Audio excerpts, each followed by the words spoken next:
ফটোশপে একটি নতুন document create করা খুব সহজ, কিন্তু ওই ডকুমেন্টের পেছনের উদ্দেশ্যটা যদি আপনি প্রপারলি বুঝতে চান, তখন আপনাকে একটু চিন্তা ভাবনা করে একটা ডকুমেন্ট ক্রিয়েট করতে হবে। কেন ক্রিয়েট করতে হয় তার উদ্দেশ্যটা আমি একটু বলে রাখি, সো দ্যাট আপনি ভবিষ্যতে ফটোশপে নতুন ডকুমেন্ট ক্রিয়েট করার সময় আপনি যাচাই করতে পারেন। মনে করেন আপনি রাস্তার পাশে একটা নির্বাচনী পোস্টার কিংবা একটা অ্যাডভার্টাইজমেন্টের জন্য একটা বিলবোর্ড বানাবেন। যখন এই বিলবোর্ডটা বানাবেন, তখন ওই বিলবোর্ডের জন্য যে মাপটা নেবেন, আবার আপনি ছাপানোর জন্য একটা A4 পেজের একটা সাইজ নিলেন বা ছোট্ট একটা ফটোর সাইজ নিলেন।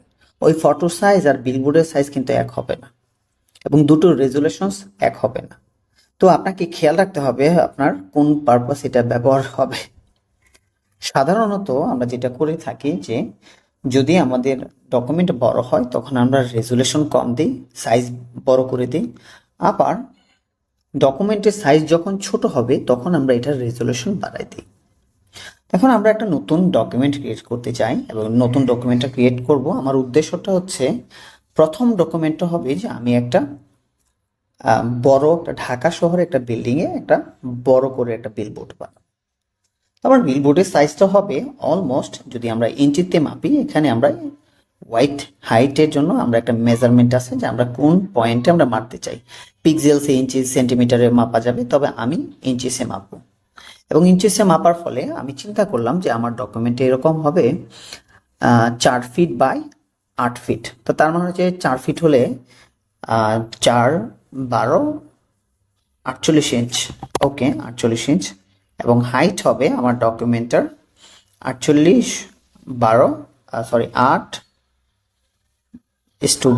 হবে 96।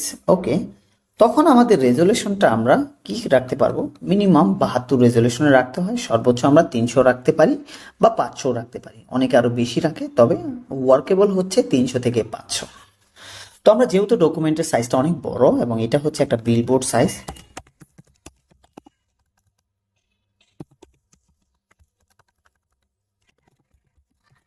বিলবোর্ড সাইজ ডকুমেন্ট এবং এটার রেজুলেশন কম, আমরা এটার কালার মোডটা কি দিতে পারি?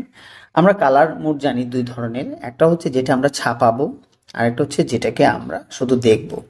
তো যেহেতু এটা একটা কালার মোড ছাপানো হবে, এই ব্যানারটা কালার মোড হবে CMYK। আর যদি এটাকে শুধু প্রিন্টারে প্রিন্ট করব কিংবা ওয়েবসাইটে ছাড়বো কিংবা ফেসবুকে শেয়ার করব, তখন আমরা RGB কালার দিব। এই হচ্ছে ডিফারেন্সিয়েট। আমরা চাইলে ব্যাকগ্রাউন্ড কালার ব্ল্যাক অথবা হোয়াইট রাখতে পারি। সো লেটস আমি একটু হোয়াইট রাখলাম কিংবা ব্ল্যাক রেখে দিলাম, আচ্ছা হোয়াইট রাখলাম। ওকে, তো আমরা এই ডকুমেন্টটাকে কাস্টম সাইজের উপর বেস করে আমরা এটাকে বিল্ড করতে পারি। মনে রাখবেন, আমরা যখন ডকুমেন্টের সাইজ অনেক বড় হবে তখন আমরা রেজলিউশন একটু কমিয়ে দিয়ে করলাম, লেটস ক্রিয়েট করলাম। এবং এটা হচ্ছে প্র্যাকটিক্যালি অনেক বড় ডকুমেন্ট। এটা প্র্যাকটিক্যাল একটা অবজারভেশন যদি আপনি চান 100%, তখন দেখা যাবে অনেক বড় ডকুমেন্টটা, অনেক বড় ডকুমেন্ট। ওকে, যাই হোক, এনিওয়েজ আমরা এটাকে বিলবোর্ড হিসেবে রাখলাম এবং এই ডকুমেন্টটাকে আমরা এখন চেষ্টা করব কি সেভ করার জন্য। ফাইল মেনুতে যাব এবং সেভ বা Ctrl+S দেব। দেওয়ার পর আমরা ডেস্কটপে কি নামে সেভ করব সেটা আমরা এখান থেকে করতে পারছি, এবং এই সেম ডকুমেন্টটাকে আমরা ক্লোজও করে ফেললাম। ওকে, লেটস আমরা বিলবোর্ডটাকে সেভ করে ফেললাম। এখন আমরা একটা ছোট পরিসরের ডকুমেন্ট বানাবো।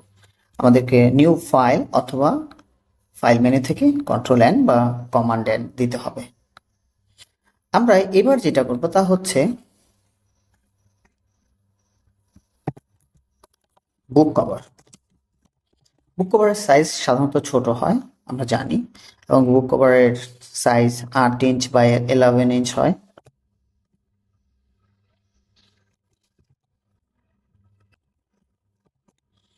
আমরা এটাকে এভাবে ধরে নিলাম। ওকে, রেজলিউশনটা আমরা কি করব, এই মুহূর্তে 72 রেজলিউশন দিলে ওয়ার্কেবল হবে, তবে আমরা এখানে করব 300, কারণ এটা সাইজ ছোট, আমাদের একটু ভালো রকমের সাইজের উপর প্রয়োজন। এবং আমরা যদি বুক কভারটা ছাপাতে চাই তখন আমরা CMYK কালার দিয়ে তৈরি করব। আর যদি এটাকে শুধু আমরা এটাকে ওয়েবসাইট কিংবা ফেসবুকের জন্য, তখন আমরা RGB কালার দিতে পারি।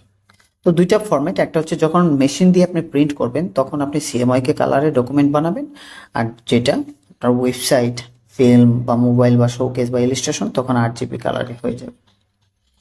আমরা এটাকে ক্রিয়েট করলাম বুক কভার, এবং বুক কভারের সাইজটাও অনেক ছোট, সাধারণত এটা বেশি বড় না, এটা আপনার 8 ইঞ্চ বাই 11 ইঞ্চ, এটা বেশি বড় না। ওকে, লেটস সে আমরা এটাকে সেভ দিলাম, কন্ট্রোল এস বা কমান্ড এস প্রেস করলে সেভ হয়ে গেল, এবং এটাকে আমরা আমাদের ডেস্কটপে সেভ করে নিলাম।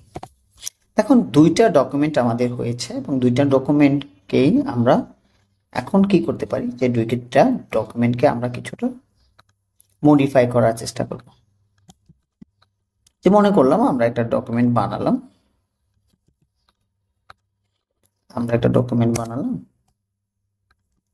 এই ডকুমেন্টটা আমাদের আসলে হয়ে গেছে।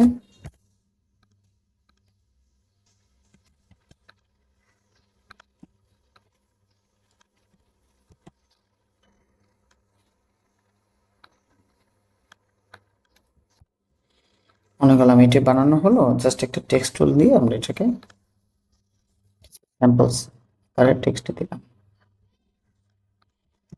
That's it. আমরা এটাকে সেভ করে আবার চাইলে এটাকে ক্লোজ করে ফেলতে পারি, এবং এই ক্লোজ করা ডকুমেন্টটা আমরা চাইলে আবার ওপেন করতে পারি। আশা করছি ফটোশপের মূল উদ্দেশ্যটা আপনি বুঝতে পেরেছেন, যে ফটোশপ হচ্ছে একটা মাধ্যম, আপনি ফটো রিলেটেড যে কোনো কাজ করতে পারবেন, এবং এই কাজটা করার পর আপনার কাছে যদি অরিজিনাল যে সোর্স ফাইলটা আছে .psd, এখানে যে ফরম্যাটটাতে আছে, এই পিএইচডি ফরম্যাটটা আপনি ওপেন করলে আপনি মূল ফাইলের অরিজিনাল যে এডিটেবল ভার্সন সেটা আপনি পেয়ে যাবেন। আশা করছি পুরো ব্যাপারটা আপনাদেরকে বোঝাতে পেরেছি।